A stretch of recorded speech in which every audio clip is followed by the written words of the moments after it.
दोस्तों, केदारनाथ धाम के बारे में तो आप सभी जानते ही होंगे। ये देवों के देव महादेव का पवित्र और बहुत ही प्राचीन मंदिर है। यह मंदिर भोलेनाथ के ज्योतिर्लिंगों में से एक है। ज्योतिर्लिंग का अर्थ है जिस शिवलिंग में स्वयं भगवान शिव की ज्योति विद्यमान है। क्या आपको पता है कि केदारनाथ को जागृत महादेव भी कहा जाता है?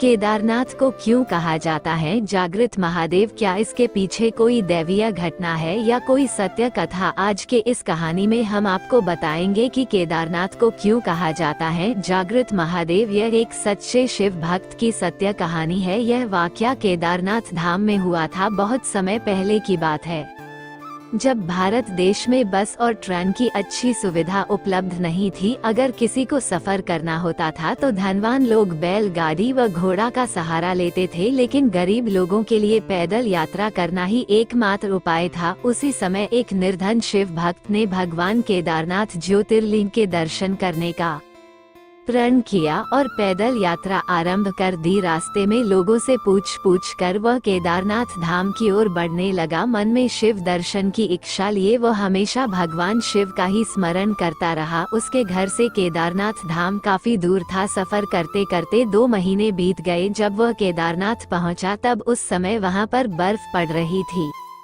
और ऐसा लग रहा था कि मंदिर बंद है और वहाँ कोई भी नहीं है। आपको ये बता दें कि केदारनाथ धाम के गेट 6 महीने के लिए खुलते हैं और 6 महीने के लिए बंद हो जाते हैं। जब केदारनाथ धाम में बर्फ पड़ने लगती है तो मंदिर के गेट बंद कर दिए जाते हैं। वो निर्धन शिव भक्त जब केदारनाथ धाम पहुँचा तो वहाँ बर्फ पड़ने लगी थी और ठंड के मौसम की बस शुरुआत ही हुई थी। उसने देखा कि मंदिर के पुजारी जी मंदिर के गेट बंद करके अपने घर जा रहे थे। उसने तुरंत उस पुजारी जी से आग्रह किया कि उसे एक बार केदारनाथ महादेव के दर्शन करने दिया जाए। पुजारी जी ने उससे कहा कि बेटा, अब मंदिर के गेट तो 6 महीने के बाद ही खुलेंगे, तुम 6 महीने बाद आना। ऐसा सुनकर उस शिव भक्त की आंखों में आंसू आ गए और मन ही मन वह बहुत दुखी हो गया। उसने फिर से आग्रह किया और पुजारी जी के पैर पकड़ लिए और गिड़गिड़ाते हुए बोला, मैं बहुत दूर से आया हूँ, 2 महीने पैदल चलकर और जगह जगह रुक रुक कर मुझे महादेव के दर्शन करने दो। पुजारी जी ने उसकी एक न सुनी और उससे कहा, अगर दर्शन करना है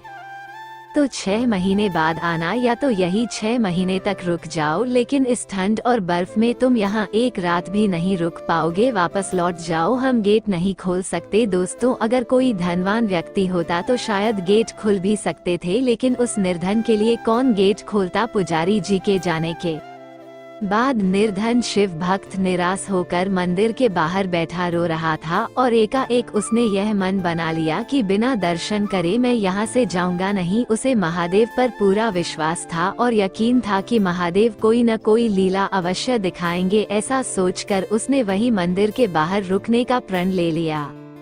महादेव के भक्त भी बड़े विचित्र होते हैं। वो महादेव के दर्शन किए बिना मानते ही नहीं। केदारनाथ की बर्फीली ठंड में वो शिव भक्त मंदिर के बाहर बैठा भगवान शिव का स्मरण कर रहा था। रात होते ही ठंड और बढ़ गई और अब उस जगह पर किसी भी मनुष्य के लिए एक पल ठहरना भी कठिन था, लेकिन वो वहीं बैठा रहा। उसी दौरान उसने रात के अंधेरे में एक अघोरी बाबा को अपनी ओर आते हुए देखा। वो अघोरी बाबा उसके पास आए। उन्होंने उससे पूछा कि तुम इस वक्त यहाँ क्या कर रहे हो? फिर उस शिव भक्त ने अघोरी बाबा को समस्त हाल कह सुनाया। अघोरी बाबा ने कहा कि तुम निराश मत हो, मंदिर के द्वार खुलेंगे और तुम भगवान शिव के दर्शन भी जरूर करोगे। फिर उस अघोरी बाबा ने निर्धन शिव भक्त से कहा कि तुम थक गए होंगे, एक काम करो, मेरे पास थोड़ा खाना है, उसे खाकर आराम कर लो, मैं आग जला देता हूँ। शिव भक्त सचमुच बहुत थक चुका था। उसने खाना खाया और आग की गर्माहट के सामने उसको नींद लग गई। दूसरी सुबह जब उसकी नींद खुली तो वो अघोरी बाबा वहाँ पर नहीं थे और बर्फ भी साफ हो चुकी थी। ऐसा लग रहा था कि जैसे सर्दियों का मौसम है ही नहीं। उसको आश्चर्य हुआ कि केदारनाथ में तो लगातार 6 महीने बर्फ पड़ती है, लेकिन अचानक ये क्या हो गया? कुछ ही देर बाद उसने देखा कि मंदिर के पुजारी जी अपने साथियों के साथ मंदिर की ओर चले आ रहे हैं।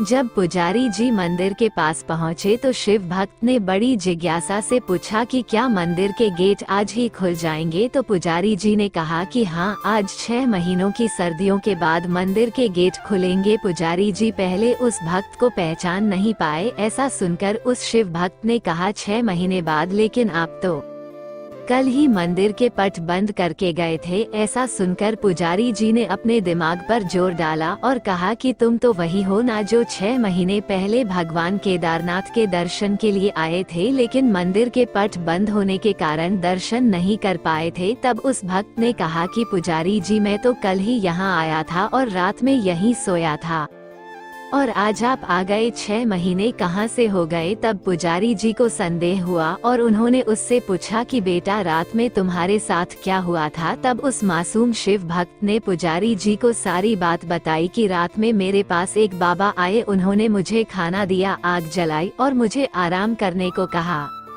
पुजारी जी ने पूछा, बेटा वह बाबा कैसे दिखते थे। शिव भक्त ने कहा कि एकदम अघोरियों की तरह, लंबे लंबे बाल, हाथ में त्रिशूल और माथे पर त्रिपुर्ण था। बस इतना सुनकर पुजारी जी और उनके साथी उस शिव भक्त के चरणों में गिर गए और कहा कि तुम धन्य हो, तुम्हारे पास स्वयं महादेव आए थे और उन्होंने अपनी योग माया से तुम्हारे 6 महीनों को एक रात में परिवर्तित कर कालखंड को छोटा कर दिया। ये सब तुम्हारी सच्ची भक्ति और श्रद्धा के कारण हुआ है। इतने वर्षों से हम में से कोई भी भगवान शिव के दर्शन नहीं पा सके, लेकिन तुम्हें भगवान शिव ने साक्षात दर्शन दिए हैं और तुम्हारी रक्षा भी की है। दोस्तों, यही कारण है कि केदारनाथ को जागृत महादेव कहा जाता है, जो अपने भक्तों को बहुत ही जल्दी दर्शन देते हैं और उनके दर्शन करने आए लोगों की रक्षा भी करते हैं। मेरी हर सच्चे शिव भक्त से विनती है कि इस कहानी को सभी शिव भक्तों तक पहुंचाएं, ताकि वो शिव की लीला और महिमा को जान सके। दोस्तों, कैसा लगा आपको ये कहानी, कमेंट में जरूर बताएं, और वीडियो अच्छा लगा तो वीडियो को लाइक करें, चैनल को सब्सक्राइब करें, ताकि और ऐसी कहानी सबसे पहले आप तक पहुँचे। मिलते हैं किसी और कहानी में, जब तक के लिए धन्यवाद शिव भक्त।